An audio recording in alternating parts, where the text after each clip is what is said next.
मूंग की दाल बहुत फ़ायदे की दाल है। ये अमूमन मरीज़ों को दी जाती है। ये तो पता है कि मरीज़ों को खिलाई जाती है, लेकिन किस वजह से खिलाई जाती है ये पता नहीं।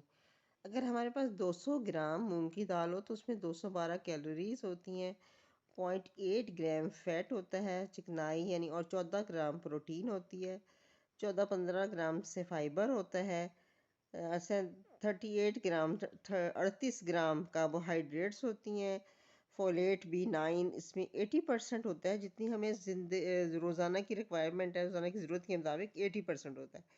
इसी तरह इसमें जो दूसरे मिनरल्स हैं वो मैग्नीशियम है, मैग्नीज है, विटामिन बी है, और विटामिन बी, फॉस्फोरस है, आयरन है, विटामिन के है, पोटाशियम है, जिंक है, और मुख्तलिफ वाइटमिन्स हैं। ये एंटीऑक्सीडेंट होती है, एंटी कोलेस्ट्रॉल होती है। इससे बीपी भी कम होता है, इससे फालिज का ख़तरा भी कम होता है, कोलेस्ट्रॉल कम करने की वजह से इसके हार्ट अटैक का भी ख़तरा कम होता है। गर्ज ये कब्ज़ में और मैदे के अल्सर में और कैंसर से बचाव में काम आती है। तो आज हमने पकानी है मूंग की दाल। मूंग की दाल बहुत फ़ायदे की दाल है। ये अमूमन मरीज़ों को दी जाती है। ये तो पता है कि मरीज़ों को खिलाई जाती है, लेकिन किस वजह से खिलाई जाती है ये पता नहीं। अगर हमारे पास 200 ग्राम मूंग की दाल हो तो उसमें 212 कैलोरीज होती हैं, 0.8 ग्राम फैट होता है, चिकनाई यानी, और 14 ग्राम प्रोटीन होती है, 14-15 ग्राम से फाइबर होता है, ऐसे 38 ग्राम 38 ग्राम कार्बोहाइड्रेट्स होती हैं, फोलेट B9 इसमें 80% होता है। जितनी हमें रोज़ाना की रिक्वायरमेंट है, रोज़ाना की ज़रूरत के मुताबिक 80% होता है। इसी तरह इसमें जो दूसरे मिनरल्स हैं वो मैग्नीशियम है, मैग्नीज है, विटामिन बी है, और विटामिन बी, फॉस्फोरस है, आयरन है, विटामिन के है, पोटाशियम है, जिंक है, और मुख्तलिफ वाइटमिन्स हैं। ये एंटीऑक्सीडेंट होती है, एंटी कोलेस्ट्रॉल होती है।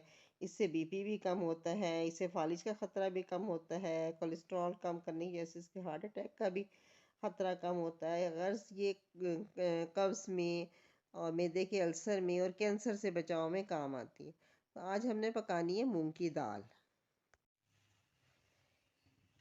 हल्की आंच पे एक आधा कप मूंग की दाल भून लें।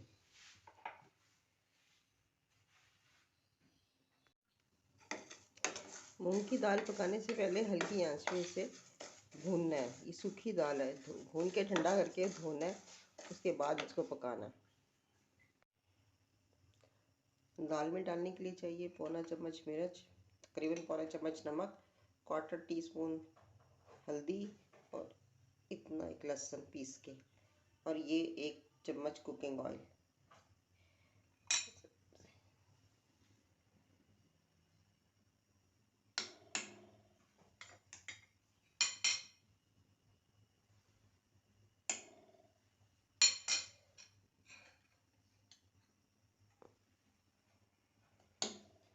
और लहसुन पीस के शामिल करें।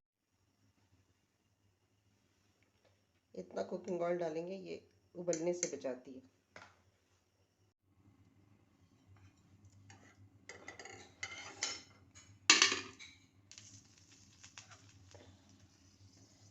बाजार के अज्जा में ये प्याज, साबित मिर्च और ज़ीरा ये हम डाल देंगे।